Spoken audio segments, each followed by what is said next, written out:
Bismillahirrahmanirrahim. Tulisan yang paling kecil itu namanya huruf. Jadi huruf contohnya yaitu A, B, C, D dan seterusnya. Itu dalam bahasa Indonesia namanya huruf. Dalam bahasa Arab itu namanya huruf. Jadi contohnya huruf yaitu alif, ba, ta dan seterusnya. Itulah namanya huruf. Kemudian di atas huruf yang kedua itu ada yang namanya dalam bahasa Indonesia namanya kata. Jadi kata itu apa? Kata susunan dari beberapa huruf yang mempunyai arti. Contoh, ada huruf S, A, Y, A, saya jadikan satu, itulah namanya kata. Ada M, ada A, ada K, ada A, ada N, saya jadikan satu, namanya kata. Ada R, ada O, ada T, ada I, namanya roti, itu namanya kata. Dalam bahasa Arab itu namanya kalimah. Jadi kalimah yaitu contohnya ana, kumpulnya hamzah, nun, alif, itu namanya kalimah. Akulu, itu namanya kalimah. Al-khubza, itu namanya kalimah. Jadi persatu-satuannya itu namanya kalimah. Di atas kata dalam bahasa Indonesia itu ada yang namanya kalimat. Jadi kalimat itu apa? Susunan dari huruf ini dijadikan satu. Saya makan roti dijadikan satu, itu namanya kalimah. Kalimat. Dalam bahasa Arab itu ada yang mengatakan kalam, ada yang mengatakan kalim, ada yang mengatakan kaul, terserah. Metode ini adalah yang penting adalah menganalisa, mendeteksi tulisan Arab yang namanya kalimah. Itu pendahuluan. Sekarang dalam buku ini, metode ini ada beberapa bentuk. Yang pertama menggunakan yang namanya buku panduan, dan yang kedua harus menggunakan silabus, yaitu urut-urutan metode belajar mengajarnya seperti ini. Sekarang setelah anak sudah mengetahui bentuk tulisan, sekarang naik yang poin yang inti, yaitu dalam buku buka halaman 1 yang judulnya yaitu kalimah. Makanya tadi saya bilang yang terpenting anak bisa mendeteksi kalimah. Jadi kalimah itu ada 3. 1 kalimah isim, 2 kalimah fiil, 3 kalimah huruf. Anak dikasih suatu gambaran bahwasannya tulisan dalam Al-Quran di dunia, di Quran khususnya, itu ratusan ribu. Kalau di dunia itu adalah jutaan miliar, miliaran juta. Berarti jutaan miliar itu jumlah kalimah. Contoh, saya mencontohkan. Ada tulisan Arab alhamdulillahi rabbil alamin. Ini kita deteksi, yang inilah namanya kalimah.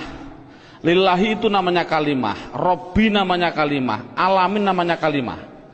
Padahal tulisan Arab apapun yang namanya kalimah pasti kalau tidak isim fi'il huruf. Jumlah kalimah miliaran triliun pasti hanya ada 3. Kalau contohnya alhamdulillah harus dijawab oleh anak kalau tidak isim fi'il huruf. Lillahi kalau tidak isim fi'il huruf.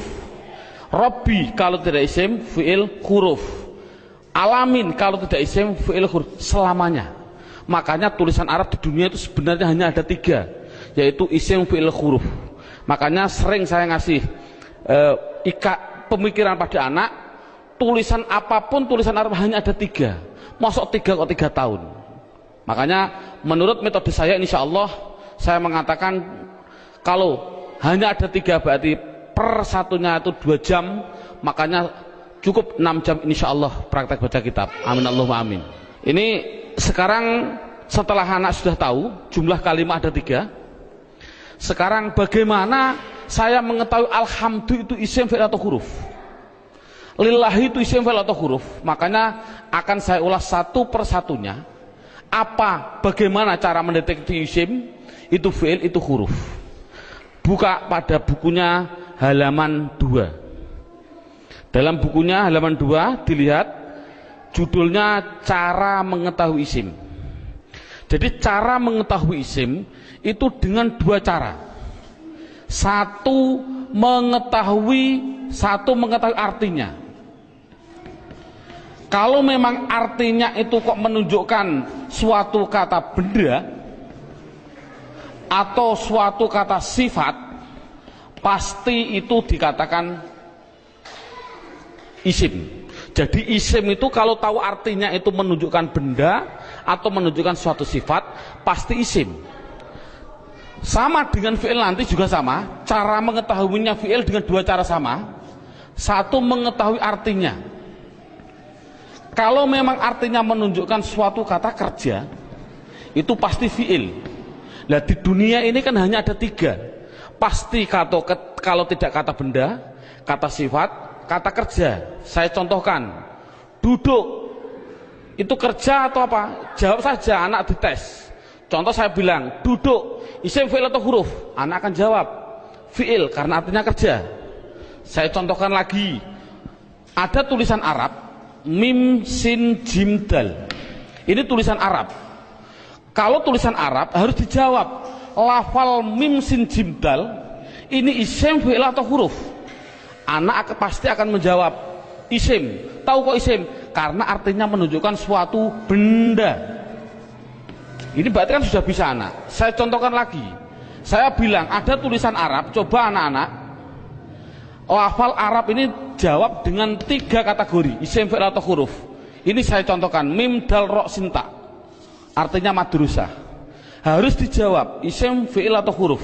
Anak pasti akan menjawab itu isim. Tahu kok isim? Karena artinya benda.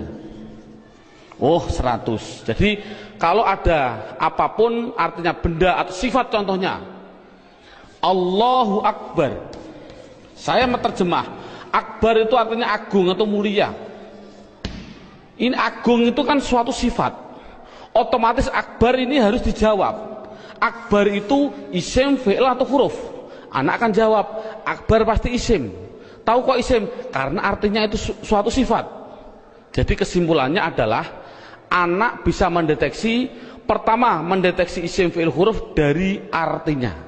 Kalau memang artinya benda atau sifat berarti isim, kalau artinya kerja berarti kalimah fi'il. Pertanyaan selanjutnya, Pak, tulisan Arab katanya miliaran triliun, di Al-Quran ada 700-an ribu. Bagaimana saya mengetahui itu isim, itu fi'il, itu huruf, padahal saya tidak tahu artinya? Oh, kalau tidak tahu artinya, lihat buku panduannya, yaitu lihat halaman 3. Dalam buku halaman 3 judulnya adalah mengetahui tanda-tanda kalimah isim. 1, kalau tidak tahu artinya, 1 harus mengetahui tanda-tandanya. Tanda-tandanya isim. Yang dimaksud adalah tanda-tandanya isim. Apa tanda-tandanya isim? Buku halaman 3, 1 yaitu dimasuki tanwin. Tanwin itu berarti baik tanwin dhammah, tanwin fathah, tanwin kasroh. Saya contohkan, hasibun, isim, fi'il atau huruf? Isim. Tahu kok isim? Karena ada tanwin. Untuk anak kecil mungkin kelas 5 diniyah, tanwin itu pasti di belakang. Tulis saja, disuruh di belakang. Bukunya tambah situ silahkan. Yang penting tanwin pasti di belakang. Baik tanwin dhammah, tanwin kasroh, tanwin fathah. Saya contohkan, hasibun. Ini tulisan Arab, harus dijawab isim, fi'il atau huruf? Artinya apa? Saya nggak tahu. Kalau tidak tahu, ini harus dijawab isim. Mengapa ke isim? Karena ada tanwinnya. Saya menulis lagi, sohi bin, isim, fi'il atau huruf? Isim. Tahu kok isim? Karena ada tanwinnya. Berarti anak sudah bisa mendeteksi, yaitu tanda-tanda yang pertama kalimah isim, yaitu dimasuki tanwin. Sekarang yang nomor 2, Tanda-tanda isim yang nomor 2 itu kalau ada tulisan Arab depannya dikasih al, makanya dalam bukunya hanya dimasuki al, garis miring di depan. Jadi kalau ada tulisan Arab depannya ada alif dan lam, pasti itu isim. Contoh, alhamdu, harus dijawab isim fi'il atau huruf. Jawabnya adalah isim. Tahu kok isim? Karena dimasuki al. Ar-Rahim, isim fi'il atau huruf. Isim. Tahu kok isim? Karena ada al. Dan seterusnya. Sekarang yang ketiga, tanda-tanda isim yang ketiga yaitu dimasuki yang namanya huruf jar. Huruf jar itu apa sih? Huruf jar itu adalah tertentu, lafalnya tertentu, yaitu ada tulisan itu berupa apa? Min, ila, an, ala, dan seterusnya. Di dalam buku sudah ada. Min artinya dari, ila artinya ke, an artinya dari, ala artinya di atas, dan seterusnya. Jadi kalau ada tulisan Arab dimasuki min, yang mana huruf jar itu pasti tempatnya di depan suatu kalimah, mesti itu adalah kalimah isim. Contoh, saya mencontohkan ada tulisan Arab, zahaba zaitun ila suq. Zahaba zaitun ila suq. Anak saya tes satu persatu dulu. Zaitun isim fi'il atau huruf? Isim. Tahu kok isim? Karena ada tanwinnya. Suq isim fi'il atau huruf? Isim. Tahu kok isim? Karena dimasuki huruf jar yang namanya ila. Artinya apa saya suq? Tidak tahu, tidak penting. Ini kan tidak penting. Yang penting itu bisa mendeteksi itu pasti kalimah isim. Contohnya lagi, ada contoh yang namanya ada roja'a. Saya contohkan, roja'a kembali. Siapa yang kembali? Bakrun, siapa bakar? Kembali min dukan. Bakrun isim fi'il atau huruf? Jawabnya isim. Tahu kok isim? Karena ada tanwin. Min dukan itu isim fi'il atau huruf? Isim. Tahu kok isim? Karena dimasuki huruf jar min. Artinya apa? Tidak penting. Jadi makanya itu adalah tanda-tanda kalimah isim. Yang ketiga, yang keempat, tanda-tanda isim yang keempat di situ saya tulis. Ya, saya hapus dulu. Tanda-tanda isim yang keempat yaitu dimasuki namanya huruf qasam. Qasam itu artinya sumpah. Qasam artinya sumpah. Di sini huruf qasam hanya ada 3, wawu, ba, ta. Untuk anak pemula jangan dicontohkan selain lafal Allah, jangan. Untuk pemula jangan. Contoh, wal asri. Asri ini adalah isim. Tahu kok isim? Karena ada wawu qasam. Tidak perlu sebenarnya. Yang penting itu adalah wawu qasam nanti. Contohkan saja wallahi. Berarti Allah itu isim karena apa? Dimasuki wawu ini. Itu aja masih bingung untuk anak didik. Jadi kesimpulannya qasam tidak begitu penting. Yang penting yang terakhir ini. Tanda-tanda isim yang terakhir, yang kelima, yaitu dimasuki yang namanya mamimu. Contohkan, ini contoh mamimu di sini dalam buku panduan. Di situ lihat halaman 65. Halaman 65 dalam bukunya dibuka. Contohnya halaman 65 yaitu fa'ala yaf'ulu fa'lan wa maf'alan fahuwa fa'ilun wa dzaka maf'ulun. Saya ambil yang penting-penting saja. Uf'ul la taf'ul, maf'alun 2 kali ini, maf'alun mif'alun. Cara menerangkan pada anak bahwasannya fa'ala yaf'ulu fa'lan ini adalah dalam bahasa pramuka namanya kata sandi. Kalau dalam bahasa komputer namanya keyword atau password. Atau password, katakan saja password. Passwordnya itu apa? Itu namanya fa'ala. Karena apa? Fa'ala itu adalah hitungan hanya ada 3. 1, 2, 3. Artinya tulisan Arab di dunia, saya tadi bilang miliaran triliun itu pasti dari 3 kata dasar. Saya bilang contoh, memukul, doroba, ini namanya 1, 2, 3. Duduk, jalasa, 1, 2, 3. Menolong, nasoro, 1, 2, 3. Inilah jadi tulisan Arab itu pasti 3. Contoh fa'ala, berarti saya contohkan di atas. Makanya anak, kalau insya Allah kalau anak desa biasanya sudah bisa. Ini namanya fa fi'il, ini namanya fi'il. Sebagai kata sandi namanya fi'il. Namanya fa fi'il, ain fi'il, lam fi'il. Jadi dot itu bertepatan dengan fa namanya fa fi'il, ro bertepatan dengan ain namanya ain fi'il, ba bertepatan dengan lam namanya lam fi'il. Jadi pasti tulisan Arab miliaran triliun itu pasti dari 3 kata dasar. Itu pasti. Jadi kalau dilihat nanti dalam tulisan Arab, yang dimaksud mamimu adalah ada tulisan Arab, depannya ada mim, baik dibaca mi kasroh mi, atau dibaca mim dibaca fathah ma, atau ada tulisan Arab dibaca mu muslim. Kalau ada tulisan Arab depannya kok dikasih mim dan jumlahnya pasti 4, berarti karena 3 yang asli, mim lam sin asli, mim tambahan, lam fa lam ain fa asli, mim tambahan. Jadi kalau ada tulisan Arab depannya ada mim, baik dibaca ma atau mi atau mu, pasti itu kalimat isim. Contoh, muslim, isim fi'il atau huruf? Jawabnya adalah isim. Tahu kok isim?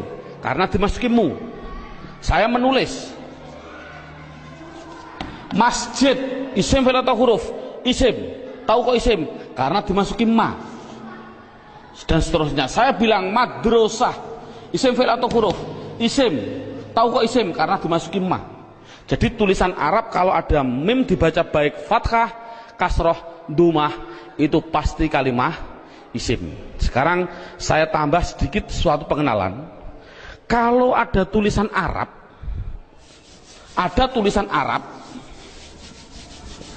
depannya saya kasih mi, contohnya mi dalam halaman 65, itu pasti menunjukkan suatu alat.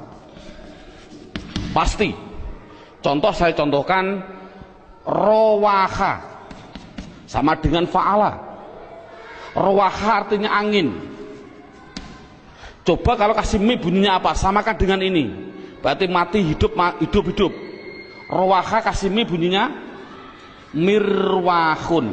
Jadi mirwahun artinya adalah, karena ada mi artinya adalah alat angin. Apa alat angin? Kipas angin. Jadi kipas angin itu bahasa Arabnya adalah mirwah. Saya menuliskan lagi.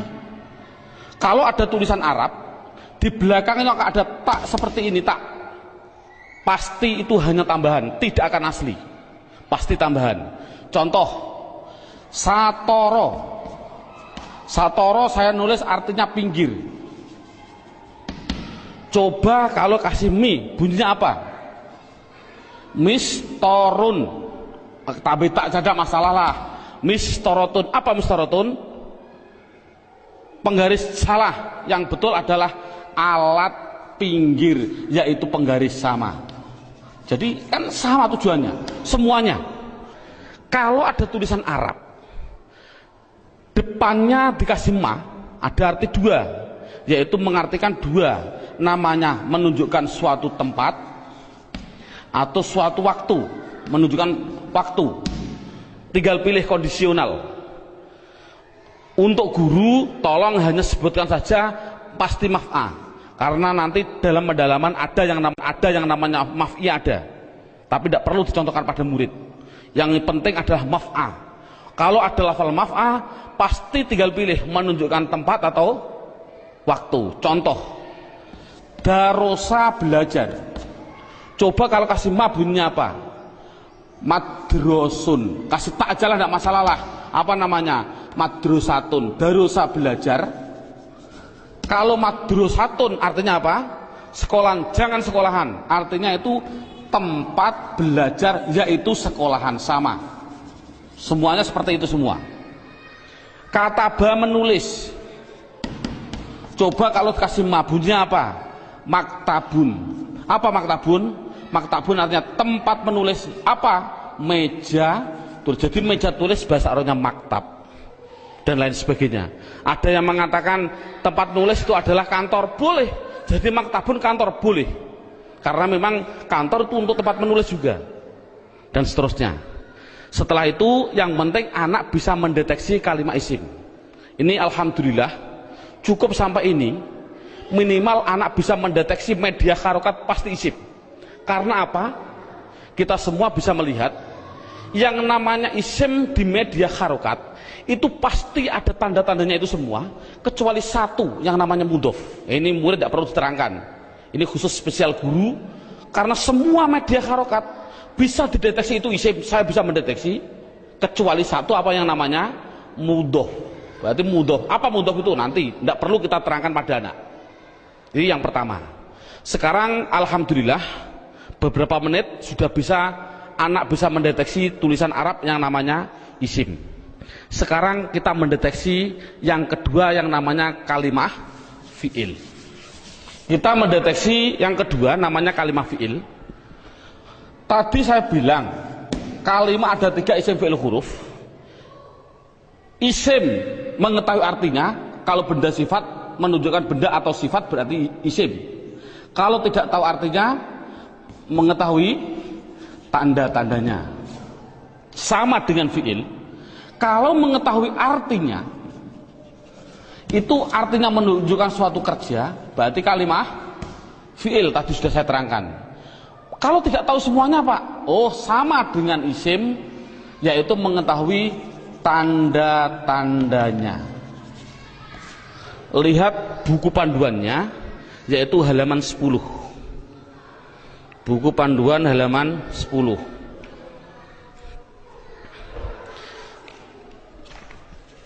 Tanda-tanda kalimat isim. 1 dimasuki kot. Di situ saya 1 dimasuki kot. Dimasuki kot. Saya menulis, biar anak, karena anak kecil, mungkin biar jelas, saya suruh di depan, tempatnya itu di depan. Jadi kalau ada tulisan Arab, kok ada depannya ada lafal qad, pasti setelahnya itu fi'il. Contoh, saya mencontohkan. Allahu Akbar, Allahu Akbar. Qad qomatis shalah, qad qomatis shalah. Ini adalah lafal qad. Koma itu mau tidak mau harus saya jawab itu kalimat fi'il. Tahu kok fi'il? Karena dia dimasuki kot. Ini kan paling mudah. Jadi kalau ada dimasuki kot itu namanya kalimah fi'il. Apa artinya koma? Tidak penting. Yang penting tahu itu adalah fi'il. Tanda-tanda yang kedua yaitu dimasuki yang namanya sin. Tolong lafal sin tidak usah diterangkan. Karena apa kok menerangkan? Wong saya menerangkan fi'il saja belum tahu, saya contohkan lafal sayaqulus sufaha. Yaqulu itu adalah fi'il karena apa? Dimasuki sin, tidak akan mungkin paham anak. Makanya sin adalah ditinggal dulu karena dia belum bisa mendeteksi semuanya. Jadi sin saya tinggal. Tanda-tanda fi'il yang ketiga yaitu dimasuki yang namanya saufa. Dimasuki yang namanya saufa. Tulis saja sama, sin ya di depan, saufa ya di depan sama. Contoh yang biasa yang sering didengarkan oleh anak, contoh saya bilang kala saufata lamun, tak lamun itu pasti saya mengatakan fi'il. Karena apa? Karena dimasuki saufa. Artinya apa? Tidak penting. Karena sudah tahu itu artinya saufa. Saufa itu masuk pada kalimat tadi mesti kalimat fi'il. Ini paling mudah. Yang terakhir tanda-tanda fiil yaitu dimasuki yang namanya taknis. Saya suruh menambahi pada anak. Taknis itu saya bilang, saya tulis di belakang, tempatnya itu di belakang, dan berupa tak seperti ini yang mati. Orang Jawa bilang tak perahu lah. Jadi tak perahu. Nek ono tak perahu seperti itu pasti itu namanya kalimah fiil. Contohnya ini. Qad qomat as-shalah, aslinya itu adalah koma, itu fiil dengan dua tanda-tanda. Satu dimasuki qad, dua dimasuki ini tak, ini di belakang masuk pada kalimat ini. Jadi ada dua tanda-tanda. Coba sholat, isim fi'il atau huruf? Isim. Tahu kok isim? Karena ada al. Oh mudah. Namun sekali lagi ini mulai metode saya adalah nanti menggunakan yang namanya metode hantu. Ini contohnya. Al ini adalah alif dan lam. Yang namanya alif itu pasti mati. Yang namanya alif pasti mati. Ada mati ketemu mati, itu namanya hantu. Saya tulis mati ketemu mati namanya apa? Hantu. Orang Arab tidak senang hantu. Akhirnya biar ini hidup, akhirnya dikasih biar berdoa. Bunyi apa? Qad qomatis shalah. Bukan qad qomat shalah lagi, tapi qad qomatis shalah. Saya contohkan lagi. Lafal min ketemu masjid. Bunyinya apa? Min al masjid tidak boleh karena ini ada alif mati ketemu mati namanya hantu, tidak boleh, harus dihidupkan biar berdoa, bunyinya minal masjidi. Contoh lagi, an ketemu madrasah, bunyinya apa? Anil. Kok bisa anil? Oh karena ada mati ketemu mati namanya hantu. Ini sekali lagi orang Arab itu tidak senang atas hantu. Kesimpulannya adalah berapa menit mulai pertama dan sekarang ini anak sudah bisa mendeteksi media harokat yang namanya isim dan fiil. Alhamdulillah dengan beberapa menit anak sudah bisa mendeteksi namanya media harokat isim atau fiil. Karena apa? Huruf itu hanya huruf jar. Katakan saja huruf jar. Ada huruf li taukid dan sebagainya, itu tidak penting. Jadi kalau huruf jar itu tertentu tadi hanya min ila ada berapa 9. Selain itu tulisan Arab pasti hanya isim dan fiil. Anak sudah bisa mendeteksi kecuali tadi mudhof. Alhamdulillah. Sekarang kita naik poin yang keempat. Poin yang keempat yaitu lihat buku halaman pertama. Dalam halaman pertama terlihat kalimah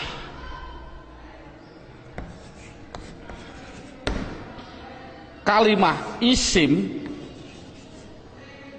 fiil, huruf. Ini ada gambar kalimah pasti butuh kepada yang namanya, nah ini garis horizontal namanya perlu. Dalam bahasa Indonesia namanya perlu, bahasa Indonesianya orang Jawa namanya butuh. Butuh itu kemarin saya dari Sumatera. Butuh itu artinya sama seperti di orang Kalimantan brakar. Naudzubillah, mohon maaf sekali bahasa kasar perlu. Berarti kalimah itu pasti memerlukan yang namanya i'rab. Halaman pertama dilihat i'rab itu ada 4. Satu namanya i'rab rofa, 2 namanya i'rab nasab, 3 namanya i'rab jar, yang keempat yaitu namanya i'rab jazm. Jadi kalimah itu pasti memerlukan yang namanya i'rab.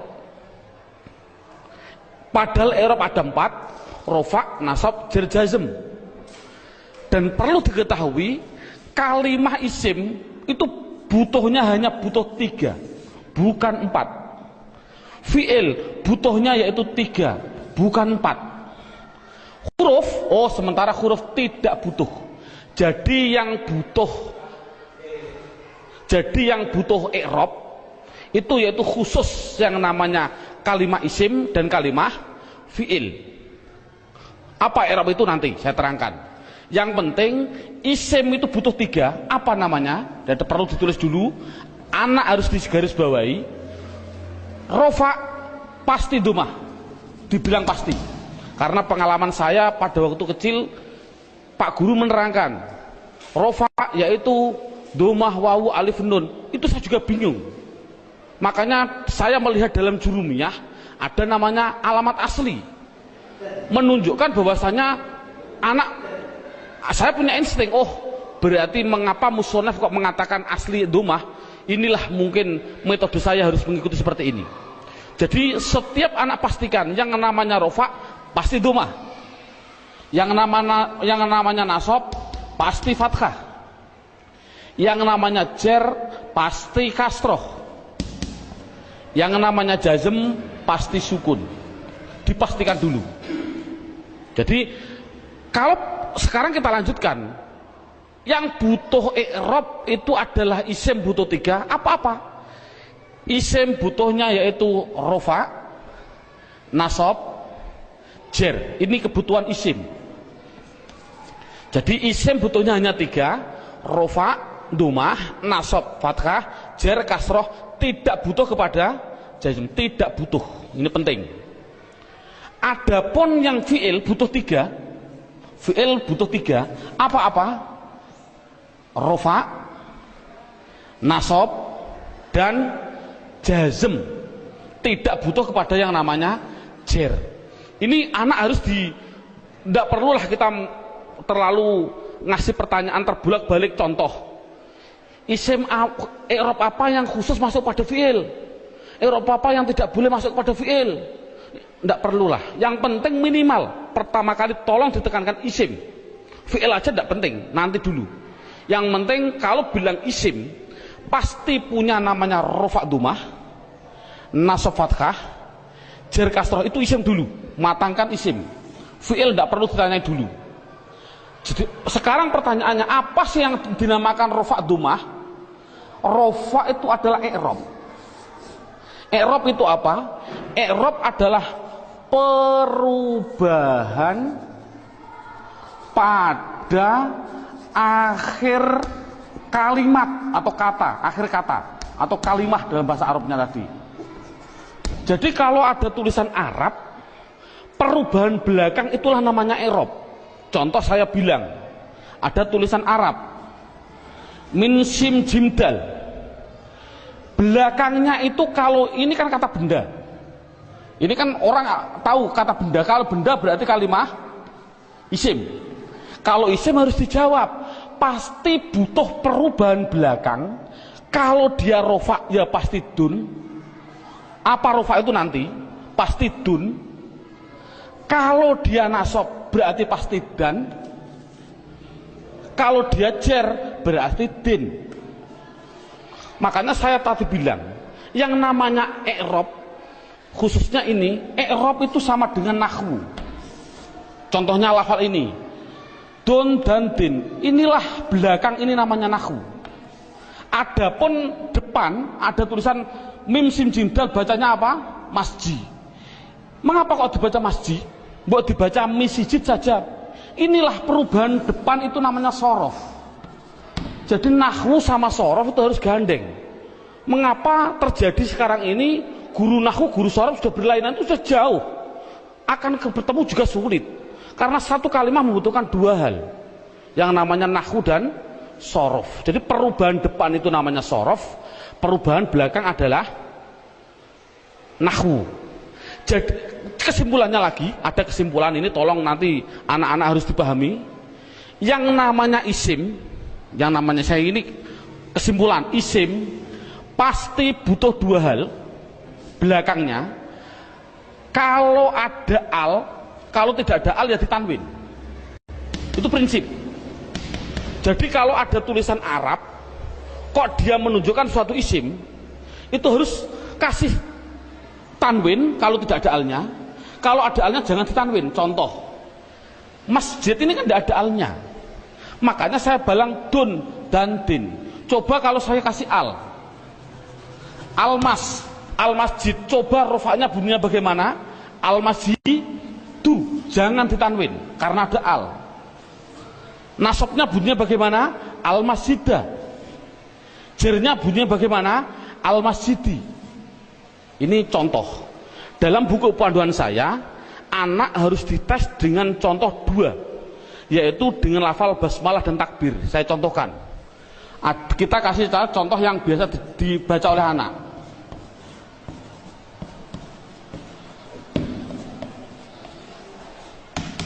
Dideteksi dulu isim fi'ilnya. Coba rohim, lafal belakang ini isim fi'il atau huruf? Isim, tahu kok isim? Ada al. Rohman, isim fi'il atau huruf? Isim, tahu kok isim? Ada al. Allah, isim fi'il atau huruf? Isim, tahu kok isim? Ada al. Silahkan. Ini ada khilafiyah ulama. Ada yang mengatakan jangan bilang al. Ini adalah ismudzat, tidak boleh dirubah-rubah. Tapi ada ulama yang mengatakan memang al. Dari lafal aliha dikasih al, jadinya alifnya dikasih panjang. Allah. Nah, untuk anak kecil biarlah itu bilang isim karena ada al, silahkan. Ismi, ini isim, tahu kok isim karena ada huruf jerba. Ini memang sulit, anak pemula memang sulit, tidak begitu penting. Yang penting dikasih tahu ismi isim karena ada huruf jar masuk. Kalau ini mengatakan isim, ini isim karena ada al, ini isim karena ada al, ini isim karena ada al. Coba harokannya gimana? Bismi, loh, saya baca kasroh, berarti dia menunjukkan rufa nasab atau jer? Jer, karena kasroh. Oh 100. Bismillahi, saya kasri hi, berarti di kasroh. Isim ada kasroh. Oh masuk, karena dia jer berarti. Mengapa kok jer? Oh nanti, belum waktunya. Bismillahirrohmani, mengapa saya bilang nih? Rufa nasab atau jer? Jer. Oh 100. Teruskan Bismillahirrahmanirrahim. Pasti anak jawab khim. Jawab saja mustahil. Karena sukun itu miliknya fi'il. Ini kan sukun. Sukun itu adalah miliknya kalimah. Sukun itu miliknya kalimah fi'il. Padahal ini isim. Berarti ini milik isim, tidak boleh. Jadi salah ada tulisan Arab Bismillahirrahmanirrahim, mimnya kok disukun, salah. Mestinya itu kalau dia isim, kalau tidak rohimu ya rohimah ya rohimi, pasti itu. Oh kebetulan di dalam Al-Quran tulisannya adalah mi, ya berarti jer. Dari mana kok jer? Yang penting dia kasroh, itu jer. Mengapa kok dibaca jer? Oh nanti belum masalahnya. Yang penting dia bisa mendeteksi itu isim, rofa nasab atau jer.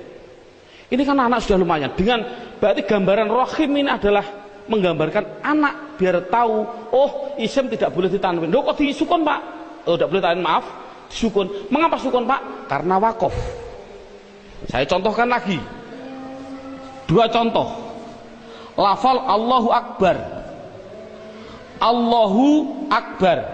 Orang bilang akbar disukun. Saya jawab salah. Mengapa salah? Tadi saya bilang akbar itu adalah sifat. Yang namanya sifat itu pasti isim. Yang namanya isim tidak mungkin dia disukun. Di dalam tulisannya kalau begini. Karena apa? Sifat isim tidak boleh sukun.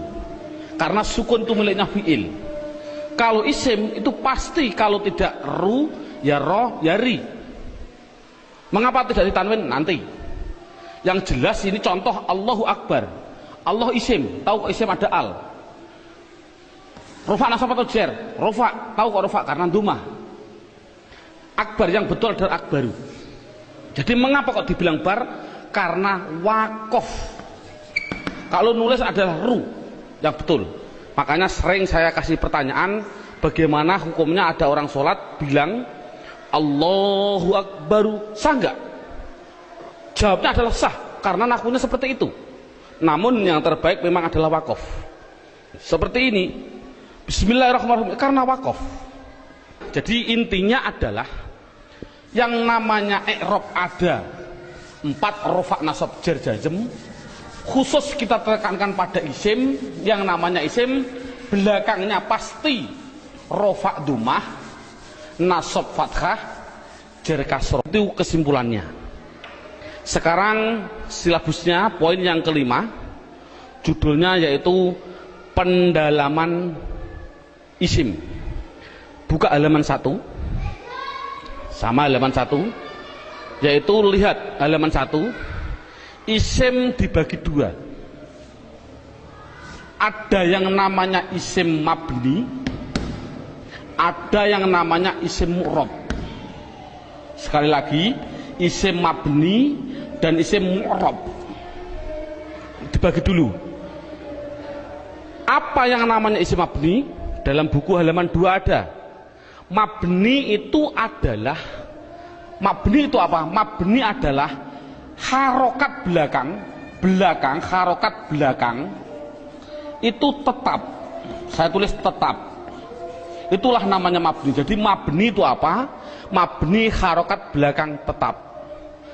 Mu'rab itu apa? Mu'rab yaitu harokat belakang berubah-ubah.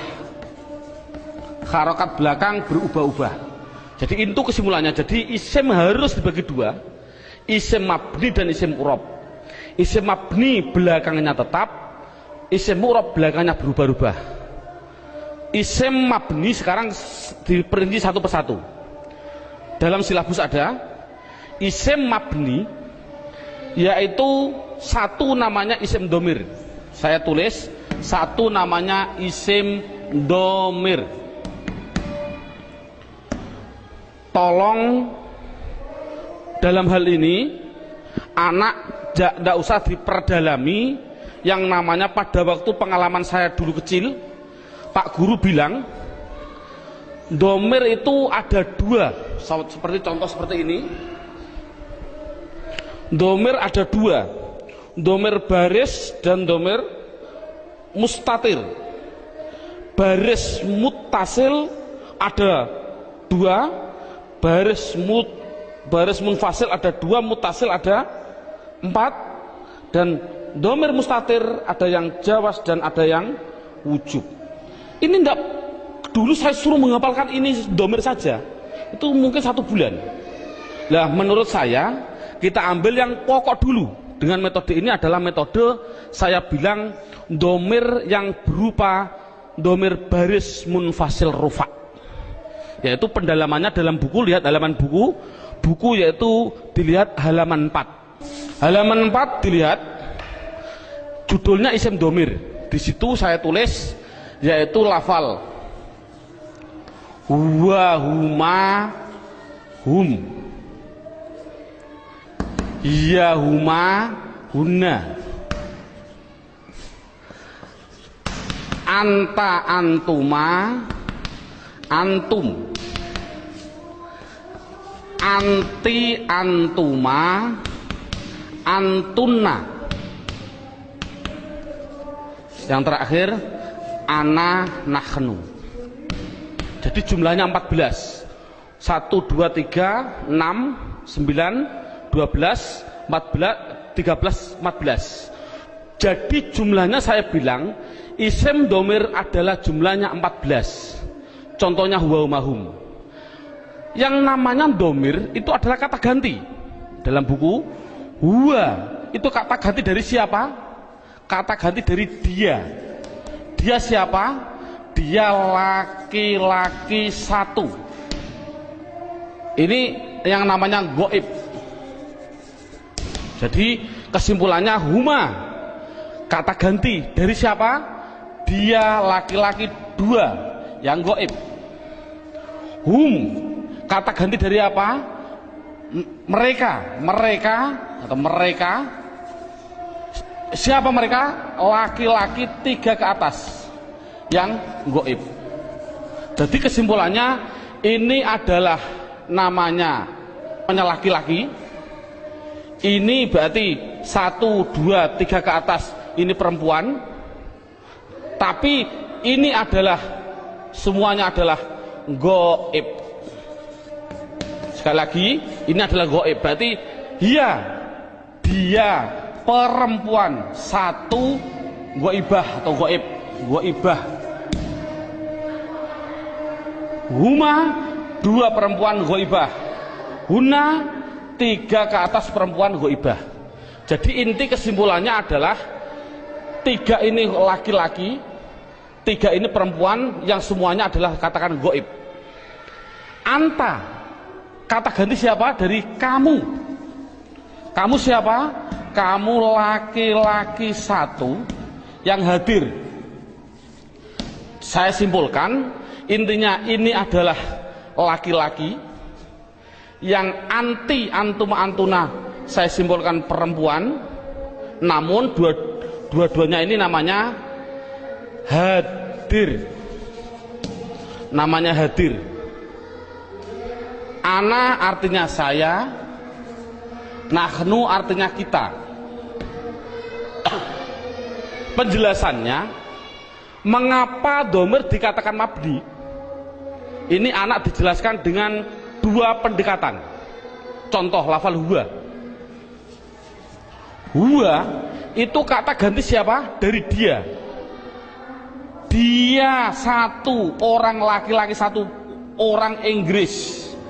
Kata gantinya juga dia, tetap inilah akhirnya wa, selamanya akhirnya dibaca wa. Makanya dikatakan mabni adalah belakangnya tetap, yaitu tetap dibaca fathah. Dia orang Amerika, ya sama tetap wa. Orang Indonesia, ya tetap wa. Jangan mentang-mentang orang Indonesianya orang pendek-pendek terus dibilang wi. Kalau orang Arab orangnya tinggi-tinggi wu, enggak boleh. Kesimpulannya adalah selamanya pasti akhirnya tetap berupa yang namanya wa. Itu pendekatan secara logika. Pendekatan secara nahwiyah walaupun salah, karena walaupun salah, contoh wa dia dibaca rofa ya tetap wa. Dia karena isim kan dibaca nasab ya tetap wa. Dibaca jar dia tetap wa.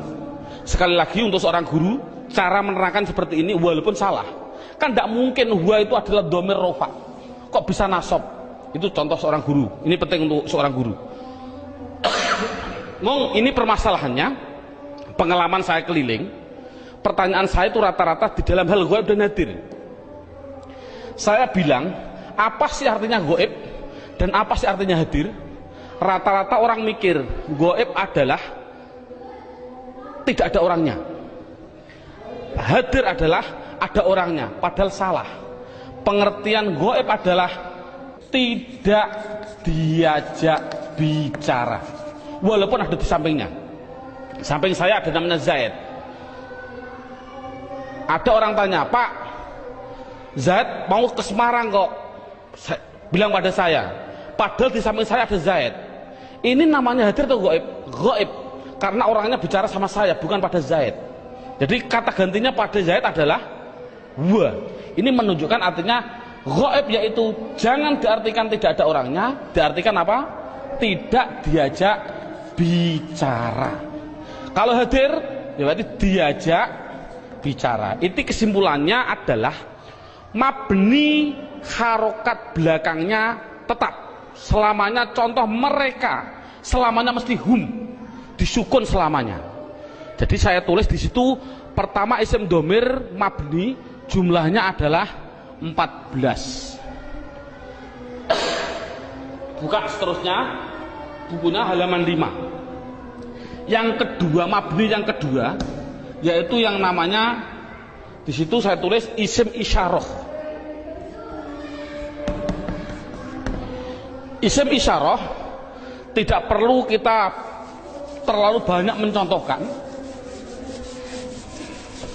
Isim isyarah itu kita contohkan hanya yang mudah-mudah saja.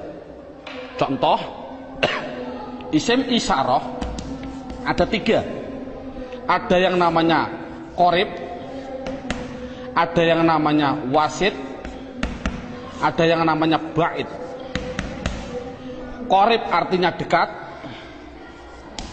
wasit artinya sedang, ba'id artinya jauh. Contoh orang bilang isyarat menunjukkan, qorib iki, orang Jawa bilang iki, kalau sedang iku, kalau jauh kai, itu orang Jawa bilang. Tapi kalau orang Sunda iya eta itu ya salah, itu milik orang Indonesia, bukan orang Sunda sebenarnya. Tapi orang Sunda tidak punya jauh, sama dengan kita. Ini tidak, masalahnya adalah contoh korib. Kalau laki-laki hadza, kalau perempuan hadhihi, dengan dua contoh saja ini. Contoh lafal hadza. Siapa ini? Selamanya dibaca dza, akhirnya dza. Walaupun yang ditanyakan seorang kiai, seorang gubernur, seorang presiden, tetap siapa ini? Man hadza, selamanya dibaca dza belakangnya. Jangan berupa dzi atau du. Makanya itulah namanya mabni. Saya tidak usah menerangkan wasit, bait sudah ada. Yang jelas contohnya yaitu dalam buku panduannya sudah saya tunjukkan, yaitu isim isyarah ada 3, hadza hadhihi. Kalau sedang yaitu lafal dzaka dan dalika, dzaka dan dalika, dzaka dan tilka. Saya contohkan dzaka dan tilka. Kalau jauh saya contohkan hanya 2, dalika dan ulaika. Jadi jumlahnya yaitu ada berapa? Dalika, ulaika. Jumlahnya berapa? 1, 2, 3, 4, 5, 6. Saya katakan isim isyarah jumlahnya adalah hanya 6. Walaupun nanti pendalamannya banyak. Seorang guru tolong hanya seperti itu dulu. Terusnya mabni yang ketiga yaitu yang namanya isim mausul. Buka dalam bukunya halaman yang ke isim mausul, kata sambung. Datanglah Zaid, yang mana ja'a Zaidun alladzi. Ini isim mausul itu hanya tertentu, lafalnya tertentu. Sudah dalam bukunya ada, yaitu lafal alladzi, alladzina, alladzi, alladani, alladina. Contoh saya tidak usah nulis. Mohon dilihat contoh ini, isim mausul tertentu. Alladzi, alladani, alladina, allati, allatani, allati. Cukup sebutkan hanya 6 saja, yaitu biar anak hanya tahu isim mausul jumlahnya hanya ada 6. Mabni yang keempat. Mabni yang keempat yaitu yang namanya isim istifham. Istifham. Istifham itu pertanyaan. Di situ saya menulis, tidak usah saya tulis biar waktunya lebih singkat. Yang penting guru bisa menerangkan. Yaitu di situ saya tulis hanya man, mundu, madza, mata, ayana, aina, kaifa, anna, kam, dan ayu. Jumlahnya saya tulis itu hanya 10. Jadi istifham hanya ada 10. Yang keempat, yang ke mabni yang kelima, yaitu namanya isim syarat. Syarat itu apabila, jikalau, andai kata itu namanya syarat. Saya tulis dalam bukunya biar lebih singkat. Lafalnya tertentu. Man, ma, mahma, mata, ayana, aina, anna, haisuma, kaifama. Jumlahnya yaitu hanya ada 9. Yang terakhir yang nomor 6, yang namanya isim fi'il. Ini loh, namanya isim fi'il. Kadang-kadang orang bingung.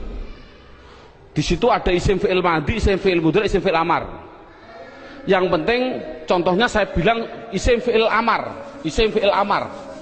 Contohnya lafal amin, amina. Ini dikatakan dia bukan isim, bukan fi'il. Dikatakan isim fi'il. Mengapa kok isim fi'il? Tidak usah kita, anak tidak usah dikasih jawaban, kasih alasan, tidak usah. Yang penting isim fi'il itu lafalnya tertentu. Lafalnya itu hanya ada 9. Begitu. Berarti anak yang penting tahu. Contohnya seperti ini. Isim fi'il amar yang pertama. Ada yang namanya soh dan seterusnya. Isim fi'il madhi ada 2. Isim fi'il mudhari ada 2. Cukup 9 saja.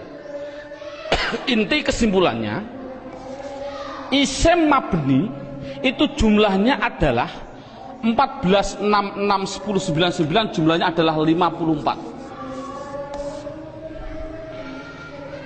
Padahal tadi saya bilang tulisan Arab yang namanya isim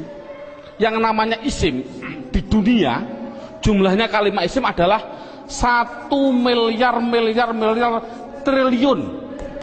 Itu jumlahnya tulisan Arab di dunia itu 1 miliar triliun. Kalau isim jumlahnya miliaran triliun dibagi dua, mabni dan mu'rob.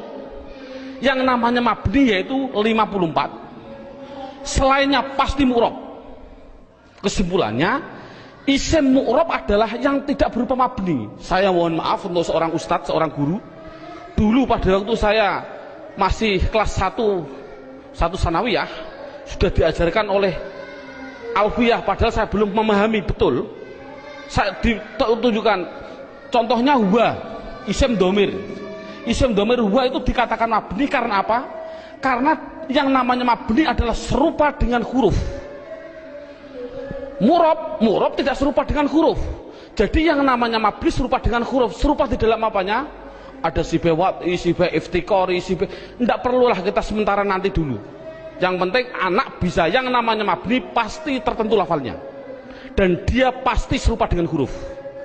Makanya tidak usah kita menjelaskan alasan-alasan dulu. Biarlah nanti seorang ustadz kalau dia sudah belajar alfiyah. Ini metode awal. Jadi saya simpulkan, kalau tulisan Arab yang namanya isim jumlahnya 1 miliar triliun, mabni 54, berapa jumlah mu'rob? Jumlah mu'rob ya miliaran triliun dikurangi 54. Kalau kita nulis persen, ya mungkin 0,000 nafas hampir habis baru 1%. Jadi anak mudah. Isim domir ada 14, isim isyarah ada 6. Contoh, alhamdu, isim fi'il atau huruf? Isim. Tahu kok isim? Ada al. Kalau tahu isim harus dijawab, dia masuk kategori mabni atau mu'rob, harus dijawab. Jawabnya apa? Anak dibilang ini pasti mu'rob. Karena apa kok mu'rob? Karena lafal alhamdu tidak ada pada mabni yang jumlahnya 54. Itu kan paling mudah. Berarti semua tulisan Arab kalau tidak ada di 54 ya pasti mu'rob. Berarti mu'rob miliaran triliun. Jadi makanya anak suruh menghafalkanlah. Arti tidak perlu nanti dulu. Yang penting anak bisa mendeteksi. Itu adalah mabni, jumlahnya 54, apa-apa, wa mahum dan seterusnya. Isim isyarah tak dihafal, isim mausul hafal. Selain itu pasti mu'rob. Contoh lagi, alhamdulillahi rabbil alamin. Isim fi'il atau huruf? Isim. Tahu kok isim? Ada al. Kalau isim, jawab mabni atau mu'rob? Itu pasti pertanyaannya itu harus. Jawabnya adalah mu'rob. Tahu kok mu'rob? Karena tidak ada di mabni, gitu saja. Paling simpel. Mengapa kok mu'rob? Karena tidak ada di mabni. Insya Allah anak akan bisa. Berarti bisa mendeteksi media harokat itu isim, mabni atau mu'rob. Semuanya. Mulai dari bismillah, mu'rob, karena tidak ada di mabni. Bismillahi Allah, mu'rob, karena tidak ada di mabni. Bismillahirrahman, Rahman, mesti mu'rob, karena tidak ada di mabni. Rahim, mu'rob, karena tidak ada. Mudah. Jadi anak sudah bisa mendeteksi itu mabni dan itu mu'rob. Sekarang pendalaman yang terakhir, pendalaman isim yang terakhir yaitu di dalam hal mu'rob. Dalam buku panduannya lihat halaman 8. Lihat halaman 8. Halaman 8 sudah tertulis, saya tulis di situ. Halaman 8. Halaman 8 sama halaman 1 sama. Sekali lagi, halaman 8 dan halaman 1 adalah sama. Yang namanya mu'rob itu tadinya ada 6. 6 jumlah total 54. Sekarang enggak, yang namanya mu'rob 1 ada yang namanya mufrad, 2 ada yang namanya tasniyah, yang ketiga ada yang namanya jamak mudzakkar salim, yang keempat ada yang namanya jamak muannas salim, yang kelima, nah ini saya batasi cukup mu'rob, yang penting anak bisa 4, mufrad tasniyah jamak mudzakkar salim jamak muannas salim. Yang kelima sampai yang ke-9 tidak penting. Yang kelima sampai yang ke-9 tidak penting. Sekali lagi metode ini adalah tidak penting. Karena apa? Karena mu'rab yang 4 ini itu sudah mendominasi dalam tulisan Arab, 80% dari tulisan Arab itu pasti terjadi dari 4. Makanya anak harus ditekankan di dalam 4 tadi. Berarti sekali lagi, mu'rab yang jumlahnya miliaran triliun dikurangi 54 itu harus dimasukkan di antara 4 ini. Berarti di antara 4 ini mufrad, tasniyah, jamak mudzakkar salim, jamak muannats salim.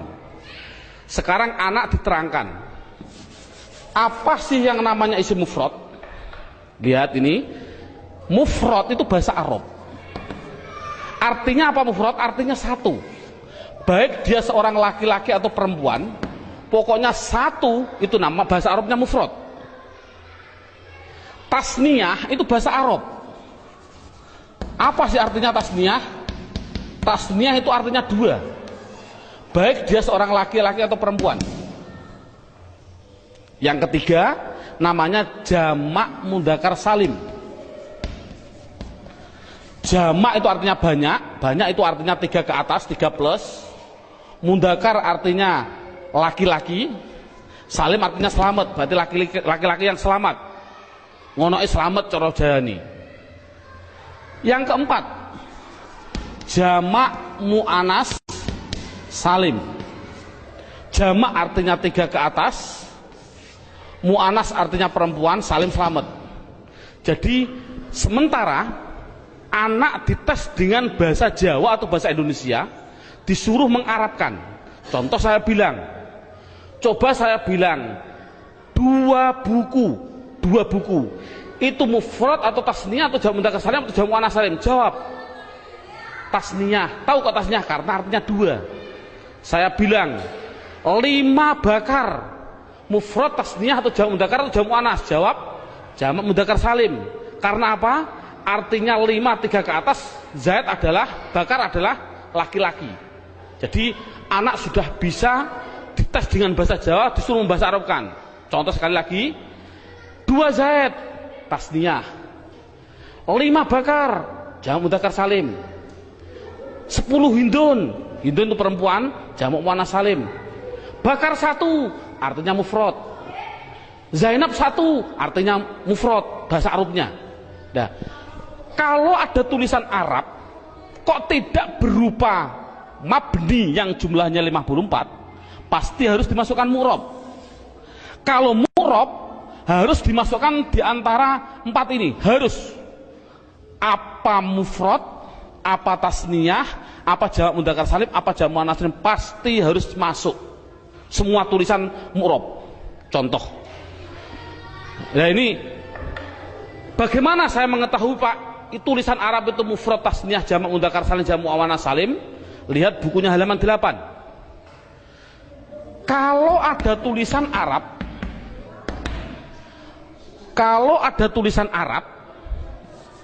belakangnya kok ada alif nun atau ya nun, nunnya dibaca kasroh ni, sebelum ya dibaca fathah, sebelum alif dibaca fathah, bunyinya ani atau aini, mesti artinya 2.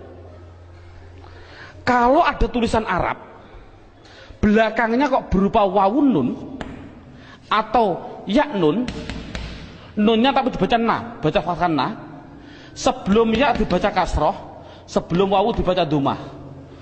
Kalau orang Jawa bilang una, ini berarti mati nih, atau ina tadi aini, mesti artinya 3 ke atas laki-laki.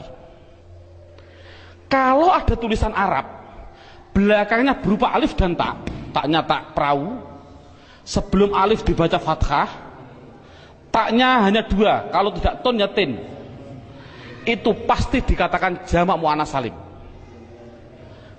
Kalau ada tulisan Arab belakangnya tidak ada tambahan ani, aini, una, ina, atun, atin, mesti itu isim mufrad. Jadi isim mufrad itu apa? Yaitu kalau tulisan Arab tidak ada belakangnya tidak ada tambahan. Saya contohkan, alhamdu, isim fi'il atau huruf? Isim. Tahu kok isim? Karena ada al. Pertanyaan selanjutnya, mabni atau mu'rab? Mu'rob. Tahu kok mu'rob? Karena tidak ada di mabni. Kalau mu'rob harus dimasukkan di antara 4 ini, wajib. 4 ini harus dimasukkan.